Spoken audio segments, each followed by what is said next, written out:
Welcome everybody back to another PSGL League Racing video. As we head towards round 2, Spa Francorchamps, there's something you should know. I got another qualifying ban. That's right, another qualifying interference, but this one is particularly hilarious. Allow me to put things into perspective. It's the end of qualifying, it's wet, and the best track conditions are now. And since everybody was lining up to do their final run of the session, we didn't really notice Mr. Kreisix here, who was already on a hot lap. So everybody in the third sector got penalized. But this is not even the worst part. The worst part is I was actually technically on a lap myself, but I decided to abort mid-lap and go again at the end with whatever time we had left because I got impeded. So technically, if I wanted to, I could have reported the whole grid if I wanted to, but I digress because I usually kind of just let these things slide unless it was something that would drastically alter the outcome of the race. I usually just don't report something like that, but this does mean that we will be starting in last place for this next round around Spa. Will Gibson on lap, gonna sit on board.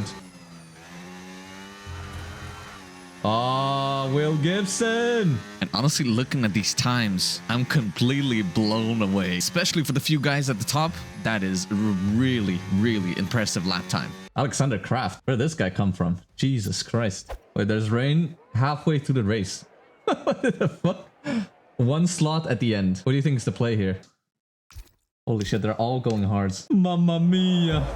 Into the race we go, 5 lights, and away we go. Expect a lot of carnage on this opening lap because there's a lot of fast guys starting from behind with their qualifying bans, and they are going to be antsy. They're gonna want to overtake as soon as possible to not lose race time. We barely avoid getting our front wing strapped into turn 1, and now it's a drag race into Eau Rouge. But look at the car next to us. He's flagging all over the place and lots of contact being made. I almost lose the car, nearing 300 kilometers per hour. That was a little too close for comfort. Unfortunately, we are dead last right now, but that is soon about to change because going through this middle sector, they're going 2 wide, 3 wide. Lots of cars bunched up together within 2 or 3 tenths of each other. And look at this. It's like playing bumper cars. There's a bit of carbon flying off for somebody's car. There's a Ferrari that's been squeezed off track and another Alpina off into the grass as well. And this entire time, we're just taking it easy, waiting for the moment to pounce. 3 wide through this downhill right, and we're gonna go for the switchback here.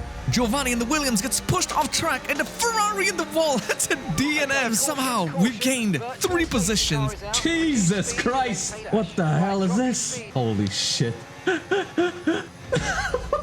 And I can't believe my luck right now. Come on, guys. You're 3 seconds in the green. Get a move on. Quite a few cars boxed with front wing damage, and that pushes us up to P15. Again, on the restart, we're gonna try to take it a little easier because these hards need to go the distance. There's a lot of medium runners and hard runners, and we might just have to take these hards till the rain itself. And the last thing we want is to over push on these tires to force us onto a 2-stop strategy because the hards just simply have too much wear. Lap 2, DRS is wide open. These two are still scrapping up ahead, and I was hoping maybe that I could go for a move here. They're both using so much battery, and I knew my chance would come a little later.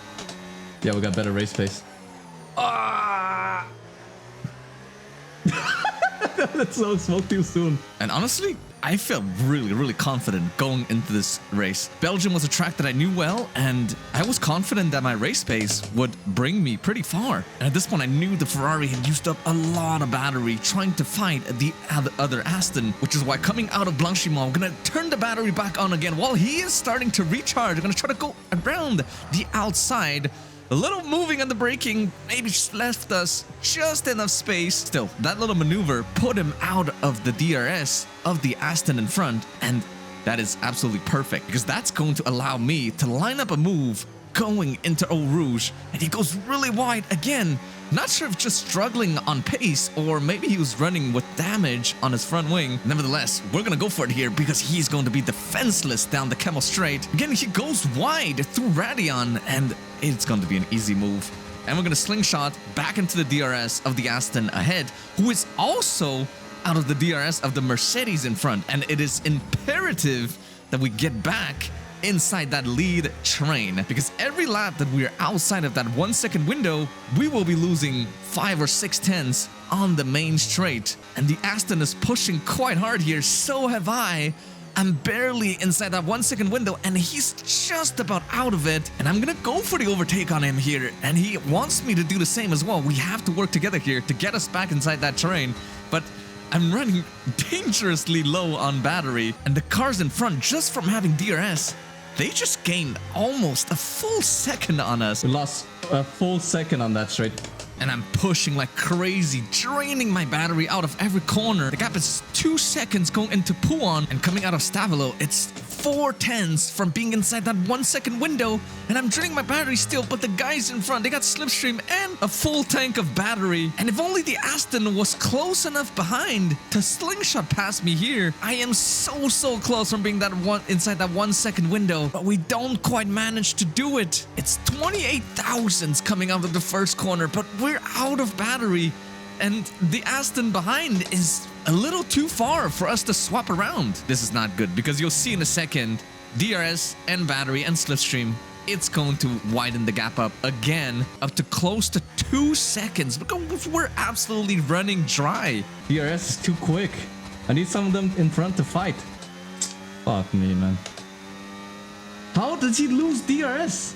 2 full laps go by and we're still just on the brink of that 1 second window. And what I really don't like about this situation is the Aston behind has just been saving tires and ERS while I've been pushing like crazy to try to get back within that 1 second window. And what you don't want when you are working with somebody else to catch up to the train again is for him to slingshot past you and gain a position as you're about to reach the train again. At the end of lap 7, we are only 2 tenths away, and Cryzix actually has a 10-second penalty. I just need somebody to go side by side just through one corner and we might just be in. But this time the Aston is a lot closer and I'm running on fumes, and unfortunately that means he's gonna be able to overtake us onto the Camel Straight with only 4 tenths to close up to the train. Let's see if we can get in. I expect him fully to be able to get back into that train, but unfortunately, we do lose another position. The Aston was really opportunistic here, and unfortunately, we get the short end of the stick. Gonna recharge a lap or two. It is now lap 11. I took a lap or two to recharge my battery, and now I want to go on the attack again, because the train, in my humble opinion, was not going really fast. And a lot of the medium runners, people who started on the mediums, have gone to the hard for a first pit stop. They don't think that the rain would come early enough for it to matter. And at this point, our strategy of one stop until the rain comes is still in full effect. But with DRS, it's so incredibly difficult to make any progress because it's so difficult to overtake. Realistically, there's maybe 1 or 2 overtaking opportunities on this track, and the rest of the lap is just slapping the battery in none and driving single file. I'm starting to push a little bit to maybe try to go for a move down the Camel Straight, but every time I get any closer, the dirty air just makes me fall back, especially on corner exit. And even though we get a great run out of Eau Rouge and his battery is already flashing, meaning he's out, we still can't overtake, topping out at 355 kph. And now he goes a little wide. I'm gonna try to set up a switch back here, try to get a better exit, maybe get a good run into the downhill right. He goes very defensive. I'm gonna go around the outside, but maybe braking a little too early, and he manages to stay ahead. The shorter line wins. It's just so frustrating because I know in clean air, my pace could be a lot better right now. And the Aston is making a lot of mistakes, but since we're in a DRS train, there's just not much you can do. But luckily for us, that fighting has actually cost him a lot of race time and battery.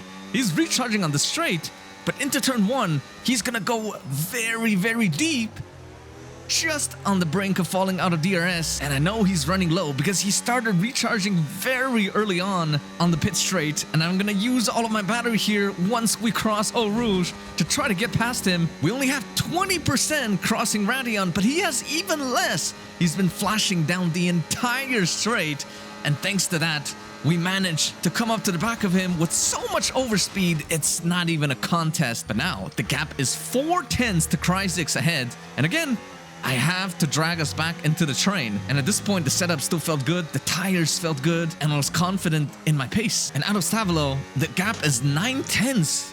We're just so fast in this middle sector, and we're not even running that much more wings compared to everybody else. But all that fighting, again, has cost us a lot of battery. It's just not very smart. Fucking hell, man. Now, again, we're in the middle of nowhere with no DRS, and the Aston might just overtake us again. But fortunately for us, a lot of people are going in, and he decides to do the same. But we're gonna go a lot longer, because at this point, we still weren't sure whether the rain would come soon enough for it to matter in this race. If we wait till the very last few laps and the rain only comes on lap 21, then it's pretty much game over for us. But if the rain comes soon enough and it hits the track just hard enough for the inters to become faster in a span of a lap or two, then we might be on for great points. Only 50% wear. And at this point, my engineer told me to box this lap for mediums, but unfortunately I was so locked in that I completely forgot. Now we're committed. We're committed to the one stop. Oh, fuck, sorry. And unfortunately, we're just running slightly dry. All that fighting, all that pushing in the first few laps of this race has really cost us a lot of tire life, while the guys in the train have just been saving this entire time. Not very ideal if you ask me. And at this point, there's only 6.5 laps to go, and we're really debating the viability of the plan to stay out until the rain comes. I should have listened to your call earlier. Which is why I'm gonna decide this lap to go into the pits, actually go deep here into the bus stop, and not very ideal, but we're gonna try to do our best here to salvage a position or two, because we're gonna have the best mediums on the grid. But this is where I realized we're kind of in no man's land. And even though our pace was great, I'm not a magician. And to add insult to injury... Oh, it's raining now. Great. It started raining the lap after I box. What in the name of Ferrari strategy is this? And in my head, even though it was raining, if the track stayed fast enough with slick tires, then we would still be better off than not boxing at all. Wow, it's getting wet really fast. Unfortunately though, the track temperature was dropping at a rapid pace. Oh, we should have stayed out. But you can see it through the screen, but the force feedback gets really, really light if you happen to be on slick tires in wet conditions. And as the grip faded away, the force feedback would become lighter and lighter, which is why we're gonna have to box again. Tragedy. And I'm gonna try to overtake Tom as well into the bus stop. I'm gonna go around the outside, and he locks the rears, which is gonna allow us to overtake him into the pits. Actually, quite the crucial move. And unfortunately, we come out behind the Aston Martin, the guy we fought with through the entire first stint. And with DRS disabled, it's gonna be very, very hard to overtake somebody else. But fortunately though, we came prepared, and I fully expected the car to understeer through Eau Rouge, which he does, but we get a much better run. But I'm running low on battery. I have only 6% left, but I'm in his slipstream, and it looks like he's out as well. I'm gonna turn on the battery at the last second and go around the outside, and I get left no space, having to go off track, and he's still on the right, but this time we're gonna go for the switchback again, and he falls for it, bottoming out on the outside curve, and that is another move done. P13, regaining the position that we had lost in the pits. But this is where something unexpected happened.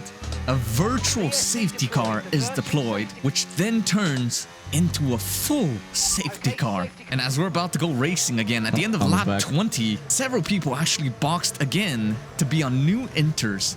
And this has pushed us up to P11. And again, there's a lot of fast drivers behind, so we're gonna have to be careful on this restart. But if we only overtake one car, we will be in the points. This might just be my first point scoring race in PSGL F5. And I have to get a good restart here out of the bus stop. Tom already going side by side with Spezzi, kind of caught napping on this restart, but he can't overtake him until he crosses the start finish line. And now we're gonna try to go for the switchback because they're going side by side, but unfortunately they slow down so much, which cuts out any of the momentum that we had. And now it's a 3-horse race down towards Eau Rouge, but we gotta watch out for Ryan behind, who's waiting for the right moment to pounce. Spezzi's trying his best here to go for a move, but no slipstream. And now I don't want to waste all of my battery down this first straight, lest I want to leave myself vulnerable later on. And I'm gonna go, and they're going side by side into the second sector here.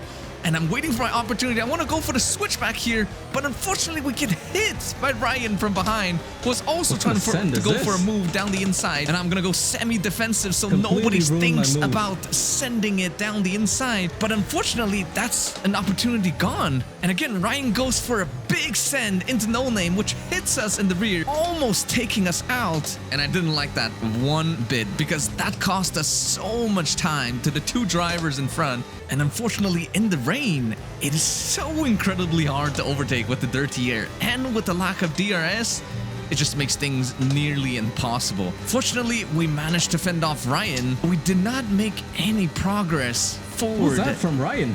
Dude just completely tried to take me out. I mean, at the moment, I wasn't really happy about all of that, but he had to try something. And honestly, in his shoes, I probably would have done the same. Again, into the bus stop, going a little defensive so that Ryan doesn't think about sending it, and I get pushed around on the bus stop. And still hits me, bro. A little slow mid-corner. Oh, I hope somebody in front gets a pen.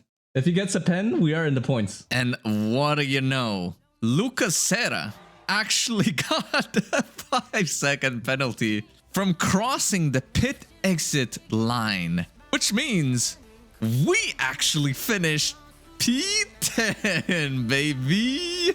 Oh man, I couldn't be any happier. True, we had a big strategic blunder, boxing one lap before the rain hit, but still, having started P19, to be able to finish P10 in the most competitive grid I've ever raced on, I have to say, not too shabby. Not too shabby, Kai. Bad race? No, it's not. It wasn't a bad race, actually. I'm very proud of this result because it doesn't reflect the pace we had today. We had really good pace. If you enjoyed this video, make sure to subscribe and leave a like, because you'll be damn sure that we're going to be pushing even harder now, because I know we got the pace to score points every race, and the only way to go from here is up. This is Formula Kai signing off, and I'll be seeing you very soon.